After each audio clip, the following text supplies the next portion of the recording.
আসসালামু আলাইকুম ওয়া রাহমাতুল্লাহি ওয়া বারাকাতুহু নাহমাদুহু ওয়া নুসাল্লি আলা রাসূলিহিল কারীম আম্মা বা'দ ফাআউযু বিল্লাহি মিনাশ শাইতানির রাজীম ওয়া লামান সাবারা ওয়া গাফারা ইন্না যালিকা লামিন আজমিল উমুর সাদাকাল্লাহুল মাওলানাল আযীম।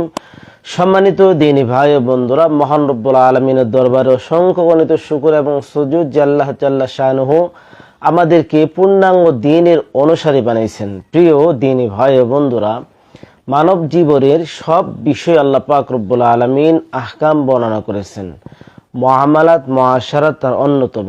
মানুষ সামাজিক পরিবেশে, প্রত্যেকটা মানুষের তার পরিবেশে বেড়ে ওঠার জন্য পরস্পরে মানুষের সাথে হৃদ্যতা, ভালোবাসা এবং আন্তরিকতার ব্যাপারে ইসলাম সর্বোচ্চ পর্যায়ের দিক নির্দেশনা দিয়েছে এবং কি পরস্পরে তথা একজন মানুষের সাথে হাসি মুখে কথা বলাটাও ইবাদত হিসেবে ইসলাম ঘোষণা করেছে। প্রিয় দিনী ভাই ও বন্ধুরা, এজন্যই চলতে ফিরতে মানুষের সাথে হৃদ্যতা, ভালোবাসা কিভাবে উন্নতি হয় সেই চেষ্টাই সবসময় করা। তারপরেও অনেক সময় মানুষের ভিতরে একে অপরের সাথে মনোমালিন্য তৈরি হয়। অনেক সময় এই বিষয়টা কথা বন্ধ হওয়া পর্যন্ত চলে যায়। সম্মানিত দ্বীনী ভাই বন্ধুরা, এ ব্যাপারে ইসলাম দিক নির্দেশনা দিয়েছে।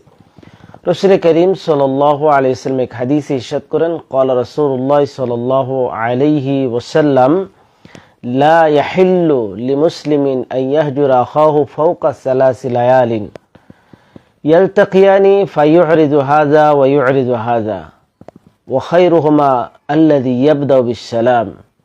আল্লাহর হাবিব সাল্লাল্লাহু আলাইহি ওয়াসাল্লাম এই হাদিসে ইরশাদ করেন যে কোনো মুসলমানের জন্য এটা জায়েজ নয়, হালাল নয়, তথা হারাম অন্য কোনো মুসলিম, অন্য কোনো মানুষের সাথে সে বা অন্য কোনো মুসলিম ভাইয়ের সাথে সে 3 দিনের বেশি সে কথাকে বন্ধ রাখে।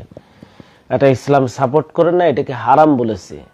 তো রাসূল করিম সাল্লাল্লাহু আলাইহি ওয়াসাল্লাম বিষয়টি খুলে বলছেন যে ফায়ুরিদু হাযা ওয়া ইউরিদু হাযা। তাদের ভিতরে এমন পর্যায়ে চলে গেছে যে একজন আরেকজনের দিকে মুখ ফেরায় না, তথা একজন আরেকজনকে দেখলে মুখ ফিরিয়ে নেয়। নবী সাল্লাল্লাহু আলাইহি ওয়াসাল্লাম এটির সমাধান দিয়ে বললেন, ওয়া খায়রুহুমা আল্লাযী ইয়াবদাউ বিসসালাম।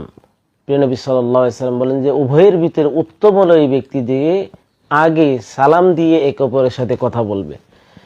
সম্মানিত দ্বীনী ভাই ও বন্ধুরা, এজন্যই রাসূল করিম সাল্লাল্লাহু আলাইহি ওয়াসাল্লাম এই হাদিসে যেহেতু 3 দিনের বেশি এমন যেন না হয় যে মনোমালিন্য বা কথা বন্ধ এমন পর্যায়ে চলে যায় সেটা 3 দিনে বেশি হয়ে যায়। এজন্য কথা বন্ধ নয়, বরং হাসি মুখে কথা বলাটা ইসলাম ইবাদত বলেছে। সেই হিসাবে যদি এমন কোনো কিছু হয়ে যায় তাহলে অবশ্যই অন্ততপক্ষে 3 দিনের বেশি যেন না হয়। সম্মানিত দ্বীনী ভাই ও বন্ধুরা, আল্লাহ পাক রব্বুল আলামিন আমাদের সকলকে হিংসা বিদ্বেষ ভুলে পরস্পরের হৃদ্যতা, ভালোবাসার মাধ্যমে সমাজে বসবাস করার আল্লাহ তাআলা তৌফিক দান করুন এবং রাসূল করিম সাল্লাল্লাহু আলাইহি ওয়াসাল্লামের সুন্নাহ অনুযায়ী আমাদের জীবনকে পরিচালনা করার তৌফিক দান করুন। আমিন। আসসালামু আলাইকুম ওয়া রাহমাতুল্লাহি ওয়া বারাকাতুহু।